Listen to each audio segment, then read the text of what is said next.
Bismillahirrahmanirrahim.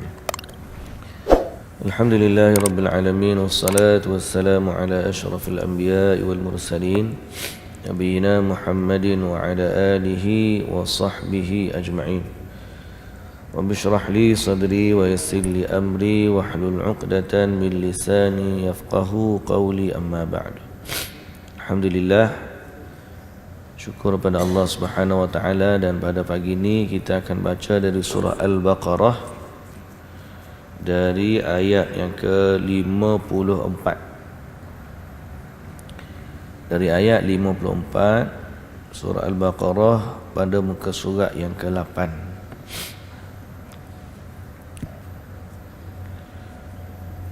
A'udzu billahi minasy syaithanir rajim.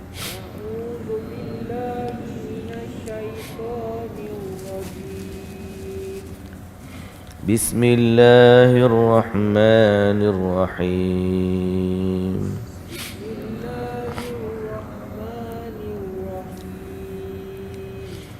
وَإِذْ قَالَ مُوسَى لِقَوْمِهِ يَا قَوْمِ إِنَّكُمْ ظَلَمْتُمْ أَنفُسَكُمْ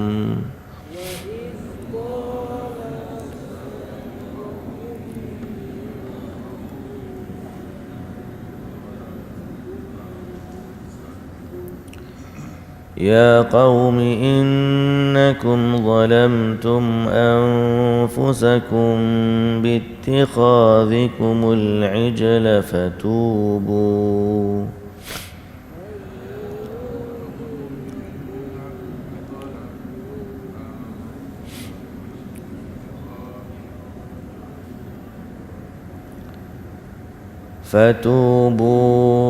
إلى بارئكم فاقتلوا أنفسكم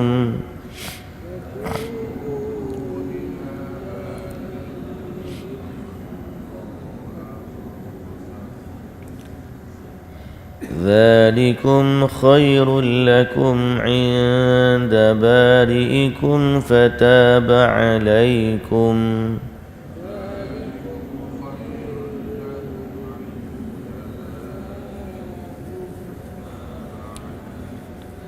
إنه هو التواب الرحيم.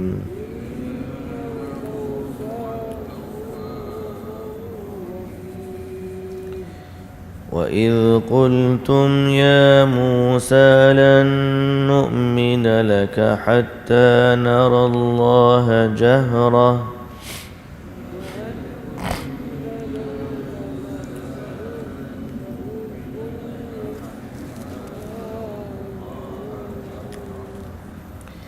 فأخذتكم الصاعقة وأنتم تنظرون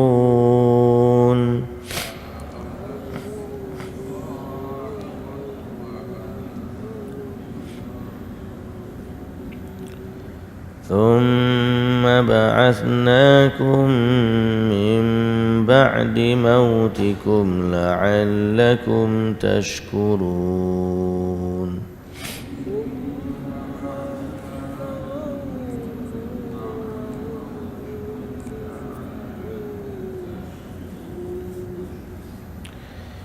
وظللنا عليكم الغمام وأنزلنا عليكم المن والسلوى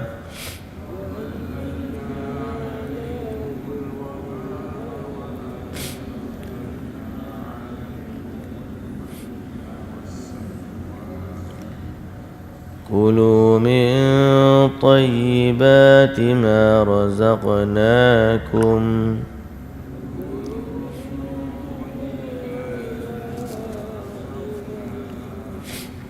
وما ظلمونا ولكن كانوا أنفسهم يظلمون.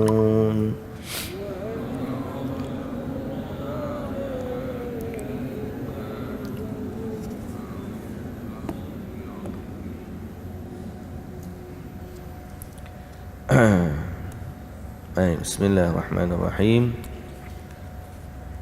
Alhamdulillah, puji dan syukur bagi Allah Subhanahu wa taala. Selawat serta salam atas Nabi junjungan kita Nabi Muhammad sallallahu alaihi wasallam, juga atas ahli keluarga baginda, para sahabatnya, para pengikutnya yang setia sehinggalah ke hari kiamat. Alhamdulillah, syukur pada Allah Subhanahu wa taala kerana beri kepada kita kesempatan, kekuatan, taufik dan hidayah untuk kita sama-sama baca Al-Quran dan kita berusaha untuk mentadabbur maknanya. Kerana sangat penting untuk kita memahami isi kandungan Al-Quran, supaya kita tahu apa yang sebenarnya Allah nak daripada kita, apa yang Allah suka pada kita, dan apa yang Allah benci pada kita, apa yang Allah larang kita jauhi, dan apa yang Allah perintah kita laksanakan. Dan semua tu kita tidak dapat buat sehinggalah kita benar-benar memahami isi kandungan Al-Quran. Boleh jadi kita tak sapalah 100%, 100% kita faham, tapi sekurang-kurangnya kita bermula dengan sedikit demi sedikit sehingga akhirnya kita dapat beramal dengan apa yang diperintahkan oleh Allah Subhanahu wa taala. Baru ni ataupun semalam saya pun ada cerita tentang Dr. Zakir Naik yang saya dengar kuliah dia. Bila orang tanya dia berkaitan dengan seorang perempuan, dia kata ayah saya agama Kristian, mak saya agama Islam, saya agama Katolik, dia kata. Jadi dia nak tanya tentang dalam Islam ni ada ayat yang menunjukkan orang ahli kitab iaitu Yahudi dan Nasrani masuk neraka. Ada juga ayat yang menunjukkan Yahudi dan Nasrani ini yang beriman kepada Allah dan hari akhirat, dia akan mendapat balasan yang baik di akhirat nanti. Jadi macam mana hukum dia? Apa yang sebenarnya tepat? Dia pun pening sebab ayah dia Kristian, mak dia Islam, dan dia Kristian.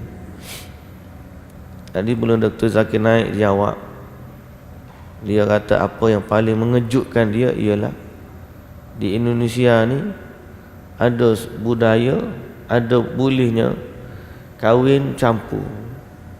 Dalam satu rumah tu boleh ada dua agama, mak agama lain, ayah agama lain. Dipanggil Pancasila ke apa dia. Jadi dia berkata pelik, dia kata, saya tak jumpa di negara Islam minority, tiba-tiba saya jumpa perkara ni di negara Islam majority. Sehingga dia kata boleh jadilah ibu bapa di sini dia tak faham apa yang Quran sebut. Quran sebut jangan kahwini wanita yang tidak beriman.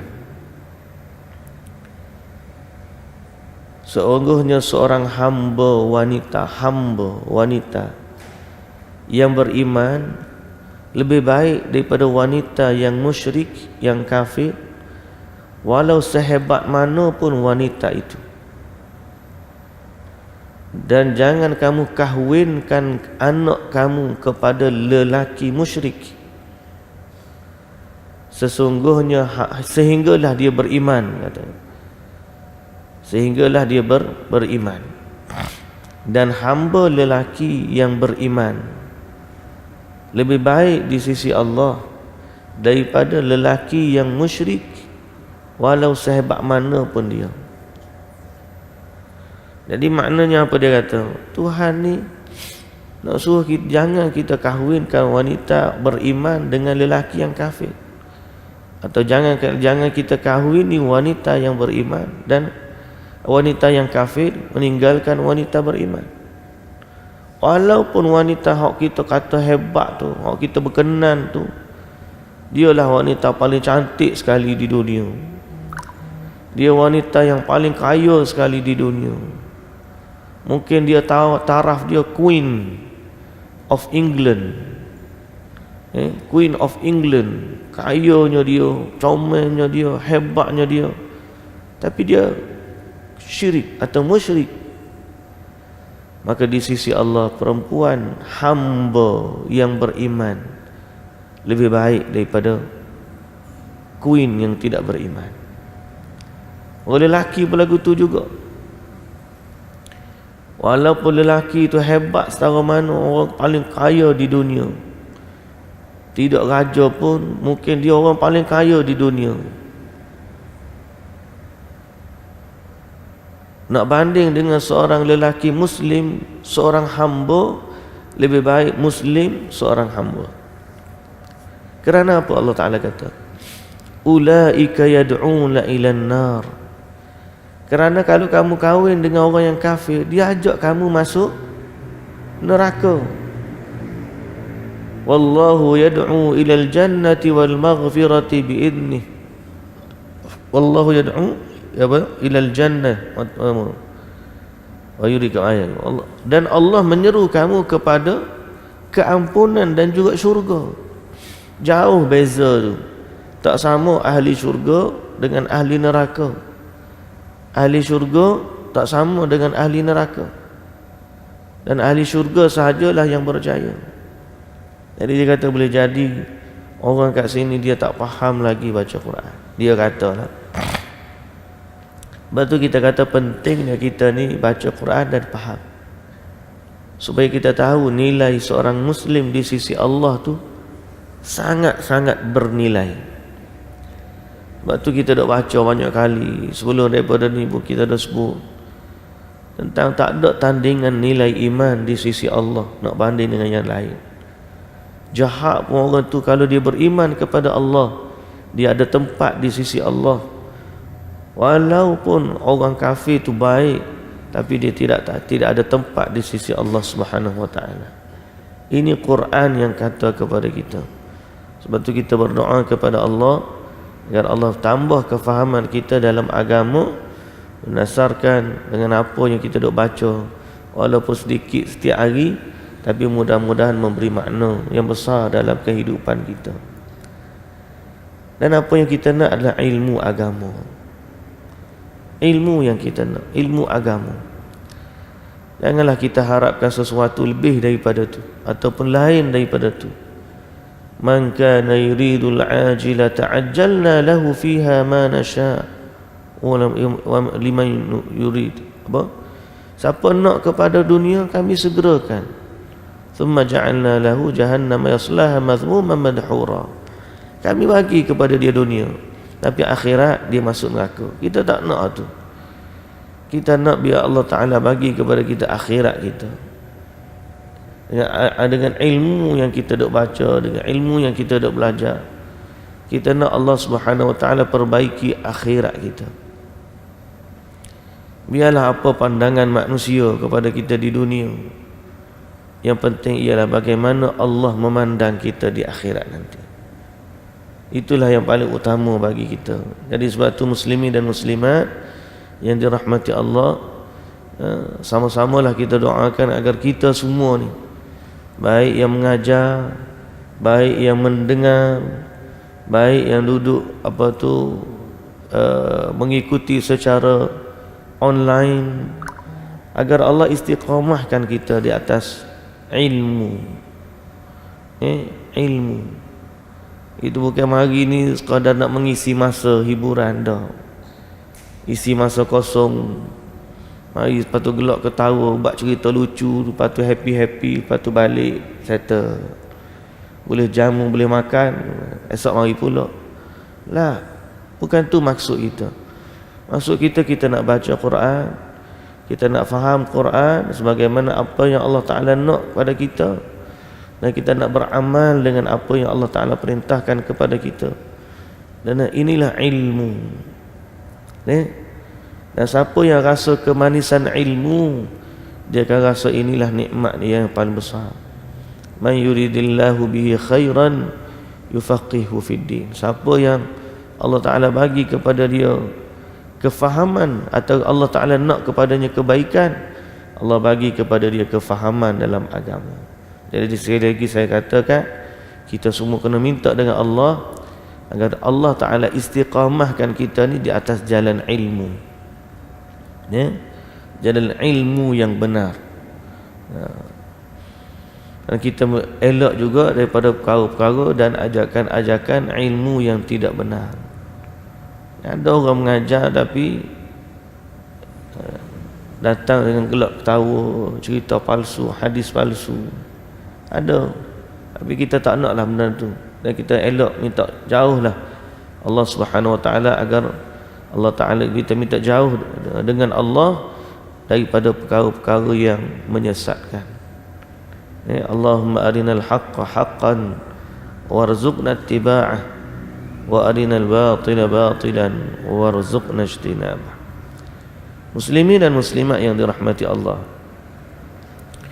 ayat yang kita baca hari ini, wa idh qala Musa liqaumihi, dan ketika mana Nabi Musa berkata kepada kaum dia, ya qaumi, wahai kaumku, innakum zalamtum anfusakum, kamu telah menzalimi diri kamu sendiri.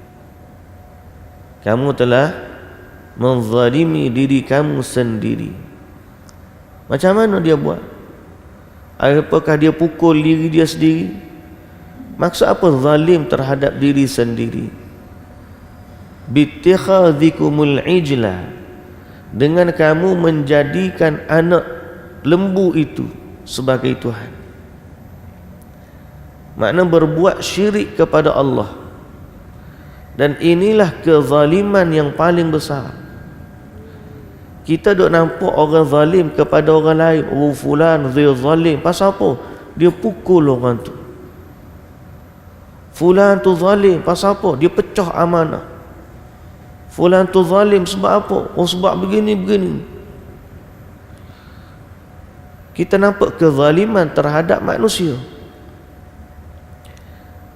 Sehingga ada orang yang kata Muslim yang zalim lebih apa? Orang kafir yang adil lebih baik daripada Muslim yang zalim. Di saat kita kata macam tu, sebenarnya kita tak faham agama dengan sebenar-benarnya. Tidak ada istilah Muslim yang zalim lebih baik daripada orang kafir yang adil. Kerana selamanya orang kafir tak akan jadi lebih baik daripada orang Muslim. Di sisi Allah, kezaliman yang paling besar ialah syirik. Kata Allah Subhanahu Wa Taala, inna syirka la zulmun azim. Kesyirikan itulah kezaliman yang paling besar. Jadi siapa yang kata orang Islam yang zalim tak baik, orang Muslim, orang kafir yang adil baik, jawapan dia salah. Di sisi Allah, orang paling zalim ialah orang yang mensyirikkan Allah Subhanahu Wa Taala. Jadi dalam ayat ni Allah Taala kata, wahai, ingatlah ketika Nabi Musa bagi tahu kepada kaum dia, wahai kaumku, kamu telah menzalimi diri kamu sendiri. Macam mana? Di saat kamu menyembah anak lembu, bittikhazikumul ijl, anak lembu. Dia buat patung anak lembu. Itulah kisah Samiri ni. Dia kumpulkan barang-barang perhiasan dia, lalu dia campak dalam api, dia bakar sehingga dia bentukkan dia jadi bentuk anak lembu, jadi patung anak lembu. Dan sebahagian daripada mereka nak menyembahnya. Lalu Allah Subhanahu Wa Taala kata,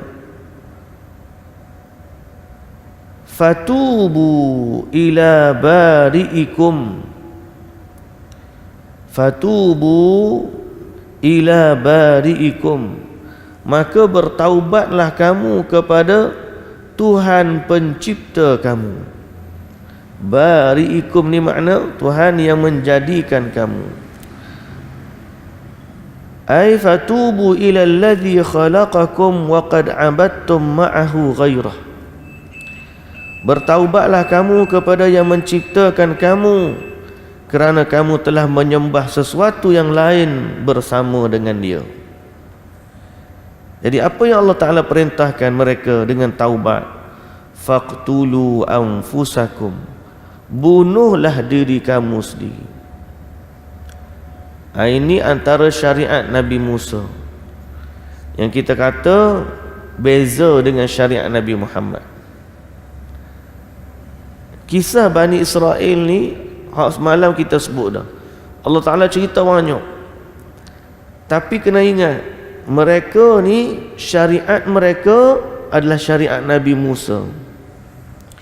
Syariat kita syariat Nabi Muhammad sallallahu alaihi wasallam. Apa yang menjadi syariat bagi mereka belum tentu menjadi syariat bagi kita. Tetapi yang sama di kalangan dakwah nabi-nabi ini adalah dakwah tauhid. Semua nabi mengajak beriman kepada Allah, mengajak menyembah Allah Subhanahu wa taala dan tidak mensyirikkan Allah dengan sesuatu. Tapi dalam bentuk syariat, semayang berapa waktu, puasanya lagu mana, taubatnya lagu mana, nak buat sesuatu dalam syariat ni, yang tu berbeza. Okey? Sebab tu nabi-nabi ni diperumpamakan adik-beradik sebapa ibu lain-lain. Adik-beradik sebapa maknanya akidah mereka sama.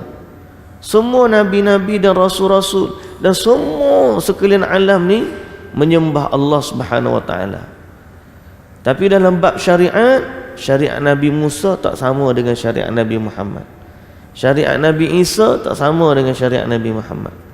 Apa yang ada dalam Zabur tak sama dengan apa.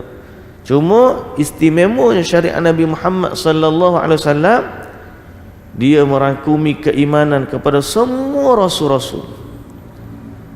Dan apa yang baik daripada syariat dahulu, Allah Ta'ala kekalkan dalam syariat Nabi Muhammad sallallahu alaihi wasallam. Dan ada yang Allah Ta'ala bagi kelebihan lebih daripada syariat dulu. Contohnya ayat yang kita baca hari ini. Dalam syariat kita, syariat Nabi Muhammad sallallahu alaihi wasallam, Allah bagi kemudahan untuk taubat.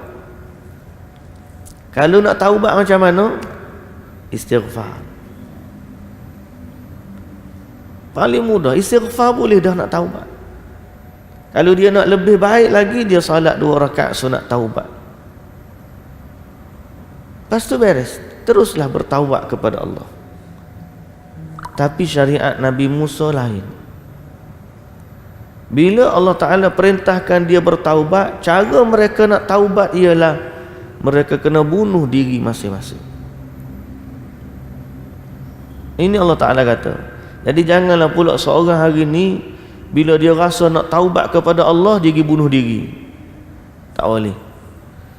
Dia merasa aku ni dia jahat ni, banyak ni, patut naik bangunan terjun.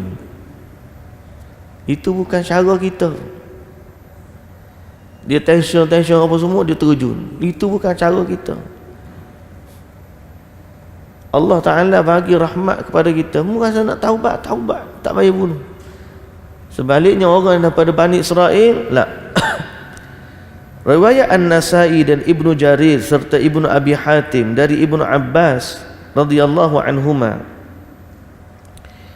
dia berkata Allah Ta'ala, inna taubatahum an yaqtula kullu wahidin minhum man laqiya min walidin wa walad fayaqtuluhu bisayf wa la yubali man qatala fi dhalika al-mawtin فتاب الله فتاب أولئك الذين كانوا خفي على موسى وهارون ما اطلع الله من ذنوبهم فاعترفوا بها وفعلوا ما أمروا فغفر الله للقاتل والمقتول. Kata Ibn Abbas radhiyallahu anhuma, taubat mereka mesti bunuh semua orang, atau mereka duduk kumpul di satu tempat, maka mereka berbunuhan satu sama lain, sehingga seorang ayah membunuh anaknya pada saat itu, membunuh anaknya, dan dia tak kisah siapa yang dia bunuh. Masa tu kumpul satu tempat, semua kena bunuh masing-masing. Fayaqtuluhu bisayf, dia pun membunuh dengan pedang, dan dia tak kisah siapa yang mati pada masa tu, tak kisah siapa yang dia bunuh. Maka Allah Subhanahu wa taala memerintahkan mereka melakukan begitu, lalu mereka pun mengaku, mereka pun buat, lalu terbunuhlah orang yang terbunuh, dan ada yang selamat daripada kalangan mereka. Maka Allah menerima taubat dari yang terbunuh, dan Allah juga menerima taubat dari yang membunuh. Faghafarallahu lilqatili wal maqtul, orang hak dia bunuh pun diterima taubat, orang membunuh pun diterima taubat, kerana itu adalah perintah dari Allah Subhanahu wa taala. Dalam riwayat Ibnu Jarir, di saat Allah memerintahkan begitu, orang yang menyembah lembu, masa tu dia duduk, dia tak bangun, muka dia tak dengar. Lalu orang yang tak sembah patung, mereka pun bangun, mereka bangkit, mereka pun ambil pedang-pedang mereka, lalu akhirnya datang kepada mereka kegelapan yang sangat-sangat gelap. Mereka membunuh satu sama lain di kalangan mereka. Fanjalatit zulmah anhum wa qad jullu an 70,000 qatil. Mereka pun berbunuhan dalam kegelapan. Setelah hilang daripada mereka kegelapan itu, didapati telah 70,000 orang yang mati. Disebut oleh Ibnu Jarir dalam tafsir dia. Kullu man qutila minhum kanat lahu taubah, wa kullu man baqiya kanat lahu taubah. Daripada 70,000 yang mati dan ada yang tak mati, semuanya Allah Ta'ala ampunkan mereka. Ni dahsyat maknanya. Rahmat Allah kepada kita umat Muhammad ni lain. Kita nak taubat, tak ada lagu tu. Allah Ta'ala rahmati kita mudah je. Mau nak taubat, minta ampun dengan Allah. Jadi kita sebagai umat Muhammad sallallahu alaihi wasallam, bila kita tahu mudahnya kita bertaubat, maka kena banyaklah bertaubat. Istighfar selalu, taubat selalu. Sebab Allah bagi kepada kita kemudahan. Dan siapa yang bertaubat, walau apa pun dosa di kalangan umat ini, besar mana pun, Allah menerima taubat selagi pintu taubat belum lagi tertutup. Baik, sambungan ayat seterusnya. Allah Subhanahu wa taala, wa idz qultum ya Musa lan nu'mina laka hatta narallaha jahrah. Dan ingatlah ketika mana kamu berkata kepada Musa, banyak cerita Bani Israel ini. Wahai Musa, pengikut dia kata, lan nu'mina laka hatta narallaha jahrah, kami tidak akan beriman kepada kamu. Kami tidak akan beriman kepada kamu sehingga kami tengok Tuhan terang-terangan dengan mata kami. Dia minta orang Yahudi, orang Bani Israel ni, dia minta nak dapat tengok Allah Subhanahu wa taala.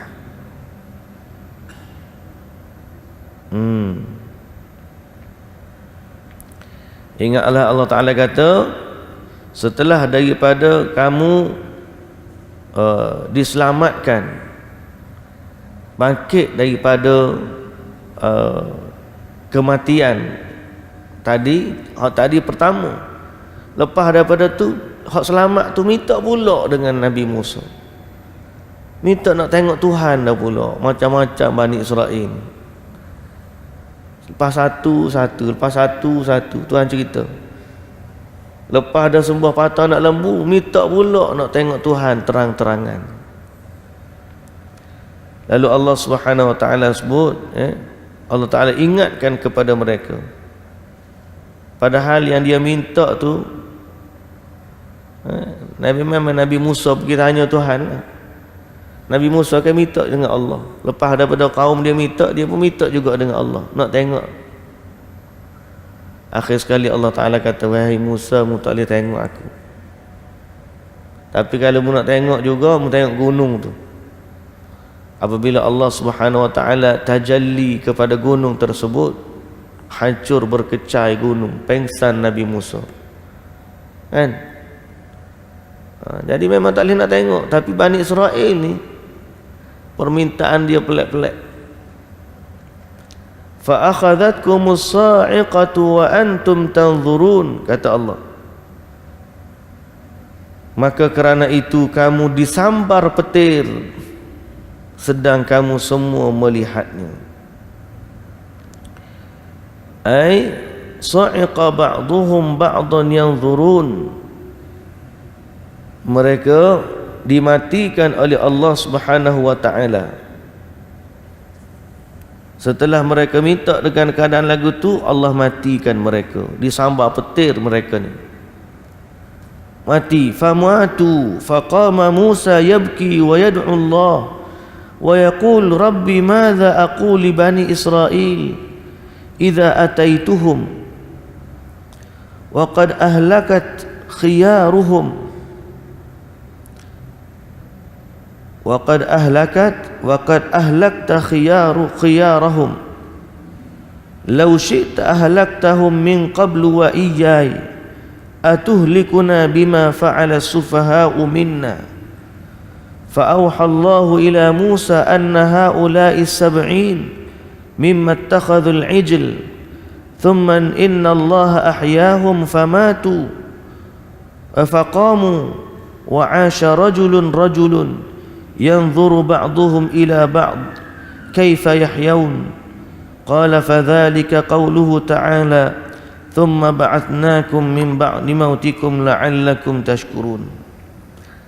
Nabi Musa lepas daripada tu, dia pergi lepas dia hak selamat tu lah, kan dia pergi bermunajat dengan Allah, minta tu. Bersama Nabi Musa ada orang-orang pengikut-pengikut dia yang terpilih. Jadi antara pengikut dia yang terpilih ni adalah hak minta lagu ni. Akhir sekali mereka ni disambar petir mati. Lalu Nabi Musa dia minta dengan Allah, ya Allah, macam mana aku nak kata kepada Bani Israel sedang kamu telah membunuh, mematikan orang-orang yang terbaik di kalangan mereka. Hak ikut Nabi Musa, bersama dengan Nabi Musa tu, dia ada kumpulan hak dia tinggal, dia ada kumpulan hak ikut dengan Nabi Musa pergi bermunajat kepada Tuhan. Lalu hak pergi dengan Nabi Musa mati, Allah Ta'ala kata, ya Allah, macam Nabi Musa kata, lagu mana aku nak kata kepada Bani Israel sedang engkau matikan orang-orang terbaik di kalangan mereka. Lalu Allah Ta'ala wahyukan kepada Nabi Musa, mereka hak mati tu, yang dimatikan itu termasuk dari kalangan orang yang menjadikan anak patung tu dulu. Tapi setelah daripada itu Allah menghidupkan mereka balik. Thumma ba'athnakum min ba'di mautikum la'allakum tashkurun. Kami hidupkan kamu kembali sesudah kamu mati atau sudah kamu pengsan dari sambaran petir itu, supaya kamu bersyukur. Supaya kamu bersyukur. Fabu'ithu min ba'dil maut liyastawfu ajalahum. Kata Ar-Rabi' bin Anas, matinya mereka adalah hukuman Allah kepada mereka saat itu. Lalu Allah bangkitkan mereka kembali untuk menyempurnakan ajal-ajal mereka.